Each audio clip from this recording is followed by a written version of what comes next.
The text came at 6:47 p.m. The time she used to say was our hour. Dinner, candlelight, wine.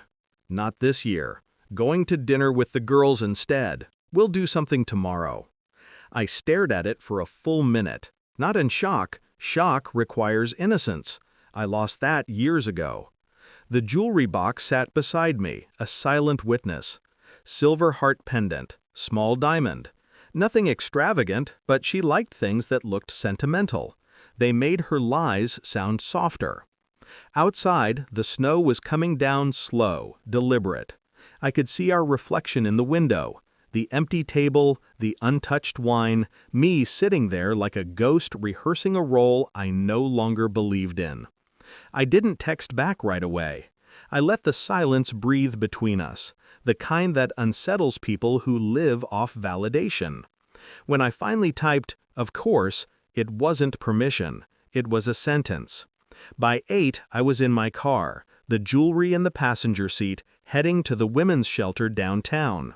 The volunteer smiled as I handed it over. She thought it was a donation of love. Maybe it was, just not for the woman it was meant for. I posted the video online before midnight. Valentine's should mean giving where it's needed. The internet adored it. My wife didn't. She called at 2:14 a.m. Her voice trembled between confusion and anger, like someone realizing the mirror isn't flattering anymore. "What the hell is this? Why would you?" I hung up. In the morning, her silence was louder than her words. No breakfast clatter, no perfume in the hallway. Just her phone face down on the counter, glowing every few minutes with the name I already knew, Evan. Evan, her friend from the gym, the one she insisted I was paranoid about. When you've spent 18 years studying human behavior for the government, you stop believing in coincidences. The late nights, the private laughter, the subtle contempt she tried to pass off as boredom. I didn't accuse her, I observed. That's the difference between emotion and intelligence. Emotion wants to scream. Intelligence waits. By the time she came home that evening, I had already seen the messages. Not the ones she deleted, the ones backed up automatically in her cloud. Her words to him were simple. "He'll never leave. He's too proud." She was right. I don't leave. I extract. I began documenting, quietly, screenshots, bank transfers, the Airbnb receipts. She thought I didn't notice the shift in her spending, the new card she kept in her gym bag. She thought deceit was a skill, not an instinct. At work, people told me I looked calm. I was. The calm that comes after the plan has formed, when the emotional noise fades and all that's left is execution. I stopped confronting her. That's how you break the rhythm. When liars stop receiving resistance, they lose their pattern, and the truth begins to leak out. She started asking if I was okay.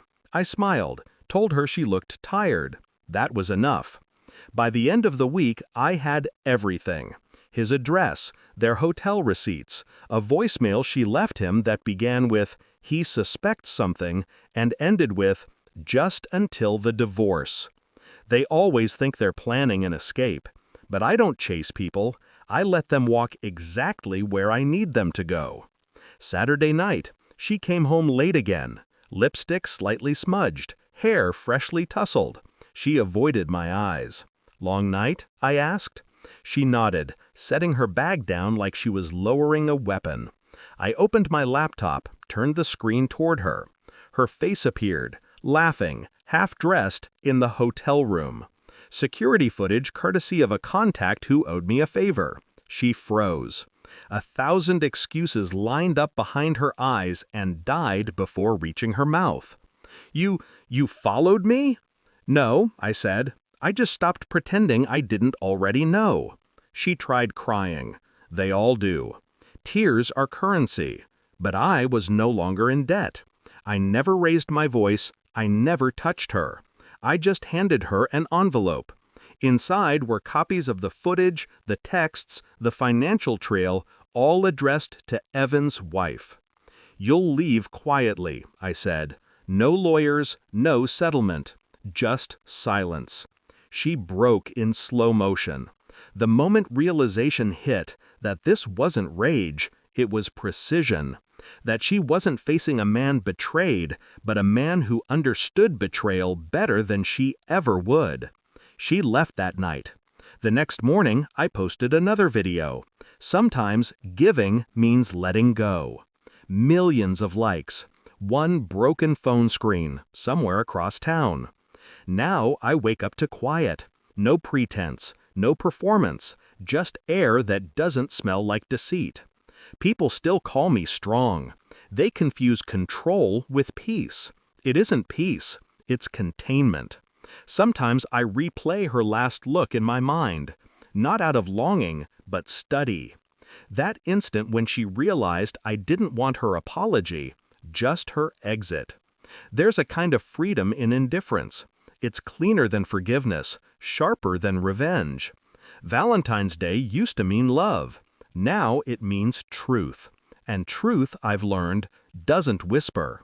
It waits.